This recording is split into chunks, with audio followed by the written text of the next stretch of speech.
My name is Gavin Evans, and this is my review of M3GAN 2.0.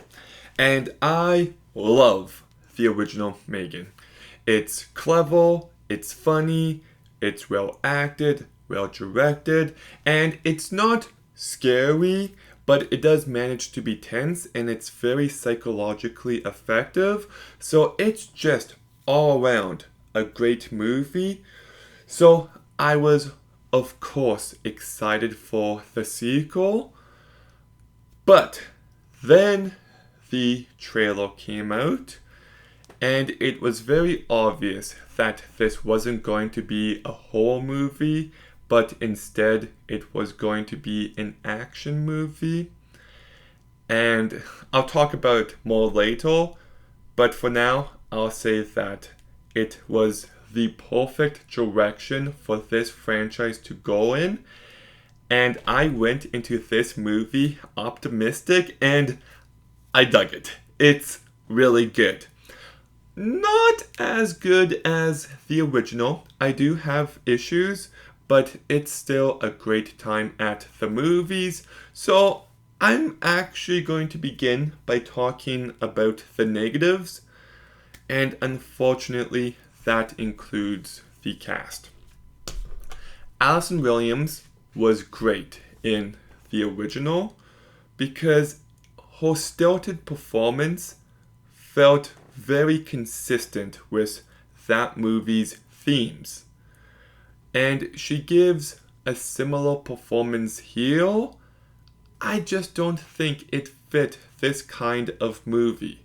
I kind of wish she was more over the top, if she was campier, because it just constantly felt like she was holding back.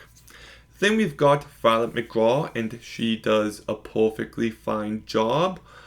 Doesn't have as much to do here, but still fine. Amy Donald does the physicality, I believe, of M3GAN, and Gina Davis does the voice, and they do such a great job bringing this character to life. Every line delivery is just pitch perfect, and Ivana Sakuno also does a good job as the evil AI in this movie. But the list of characters doesn't end there. We've got Brian Jordan Alvarez, who just annoyed me. I don't think his character added anything to the movie. Jen Van Eeps also felt like a nothing character, and Aristotle Atheri gave a very flat performance. So the supporting cast definitely dragged this movie down, and I'm very iffy on the messaging of this movie. Like, there are some clever ideas about how a parent needs to guide their kid. They need to be patient and understanding, and how with technology, we need to guide it in a somewhat similar way. And I'm not sure I completely agree with that, but I see what they're going for, and it works well enough. My issue is the movie does end up being pretty poor AI by the end of it. And I just can't get on board with that. I think AI is evil.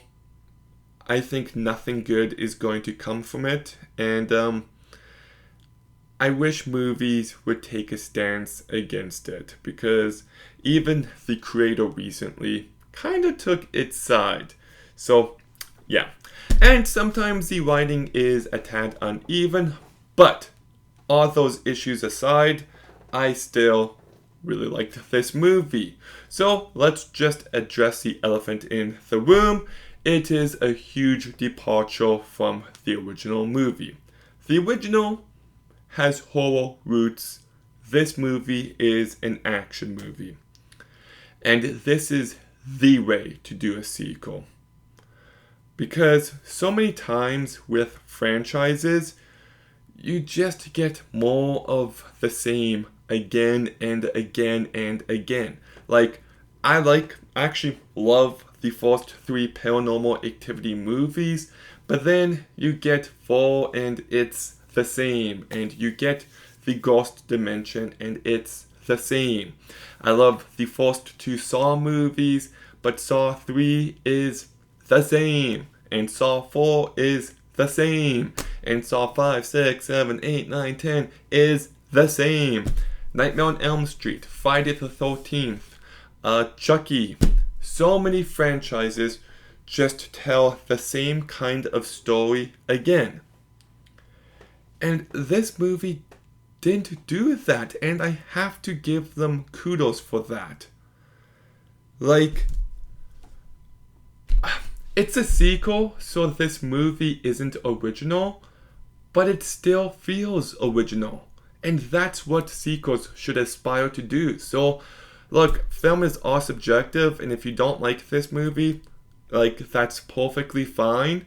But if your issue with this movie is that it's not the same movie again, that it's trying something new, then I'm sorry, you're part of the problem.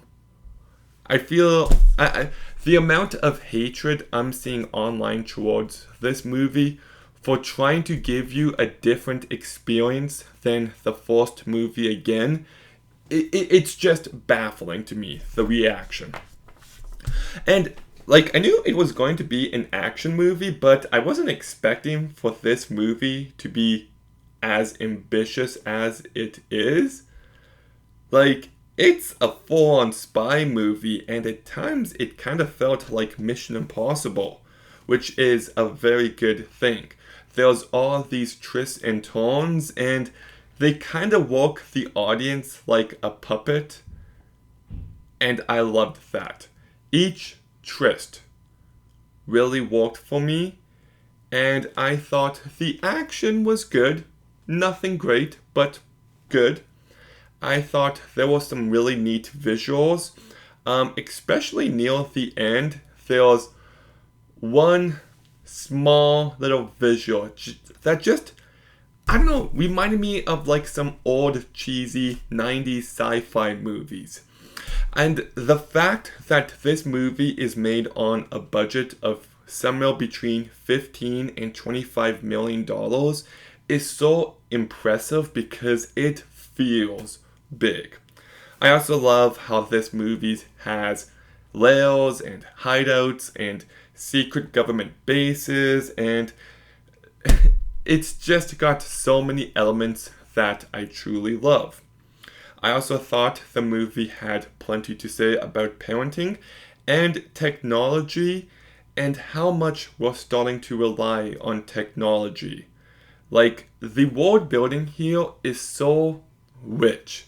You know, like, the way this house operates, the way these people live their lives, like, it feels like that could be us in 2 years, and it's kind of terrifying to think about.